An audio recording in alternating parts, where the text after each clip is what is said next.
मैं क्या कह रहा था डॉली, आज मैं तुम्हें ऑफिस छोड़ दूं? नहीं नहीं, मैं ना पैदल चली जाऊंगी। वो क्या है ना, पैदल चलने से फिट भी रहते हैं और तुम्हारा पेट्रोल भी बच जाएगा। हाँ हाँ क्यों नहीं, ठीक है फिर तुम जाओ। ठीक है, मिलते हैं। आज पता लग जाएगा कि ये पैदल मेरा पेट्रोल बचाने के लिए जाती है या फिर अपने आशिक की कार में बैठकर जाती है।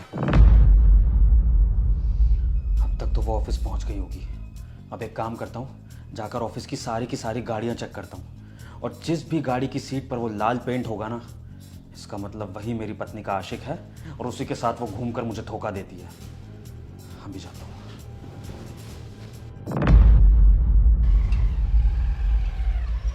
और विभोर बाबू कहाँ जा रहे हैं साहब?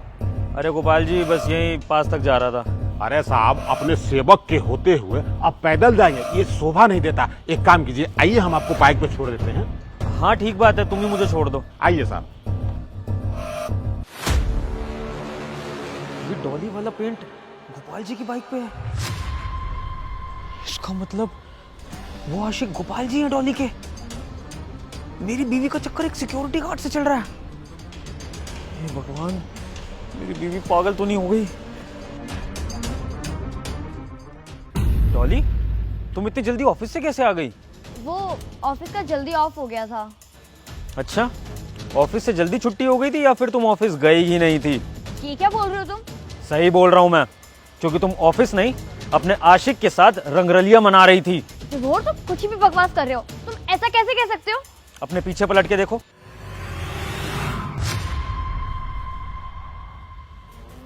ये जो पेंट है ना, ये पेंट मैंने ही लगाया है तुम्हारी सच्चाई जानने के लिए।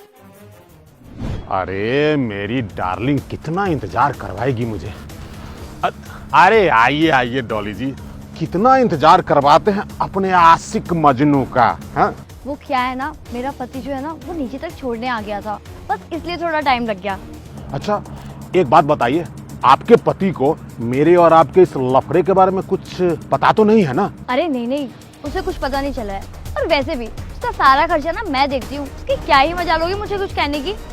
ये बात तो आप सही कह रही हैं मैडम जी, हम लोग व्यर्थ के बातों में समय क्यों बर्बाद करें। अरे मैंने जो अपने लिए बेड बुक किया है उस होटल में, चलिए आज उसका रिबन काटते हैं। चले, आइए।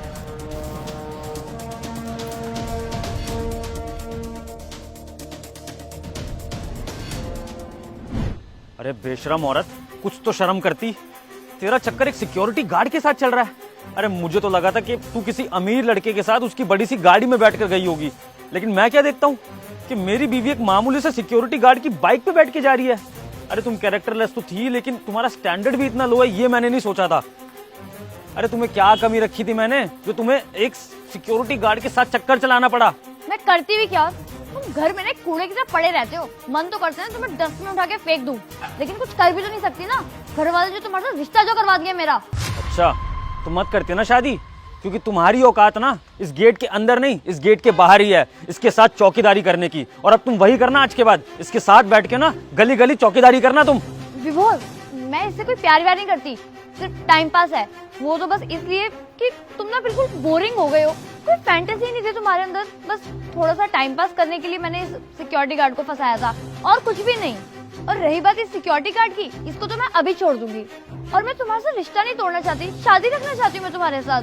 अच्छा, तो तू मेरे साथ शादी भी मनाएगी और तू इसके साथ रंगरेलिया भी मनाएगी, और मैं पागलों की तरह देखता रहूंगा ये सब। ऐसा है, चुपचाप ना इसके साथ निकल जा, वरना तेरा ऐसा जुलूस निकालूंगा कि जिंदगी भर याद रखेगी तू। और तू, तेरे को शर्म आनी चाहिए। पोते खिलाने की उम्र में तू लड़कियां खिला रहा है, प्लेबॉय बना फिर रहा है। तू मुझे ऑफिस छोड़ रहा था ना, अब तू रुक, मैं तुझे जेल छोड़ूंगा और जेल में ले जाकर ना ऐसी चक्की पिसवाऊंगा कि तेरे को तेरी अकल और तेरी उम्र दोनों याद आ जाएगी। ओ विभोर बाबू, ज्यादा हमको ज्ञान मत दीजिए, समझे? अपनी बीवी तो संभालती नहीं है, उसकी जरूरत तो पूरा नहीं कर पाते, तभी तो सिक्योरिटी गार्ड के पास आई थी। उसने कहा अपना बीवी को संभालो।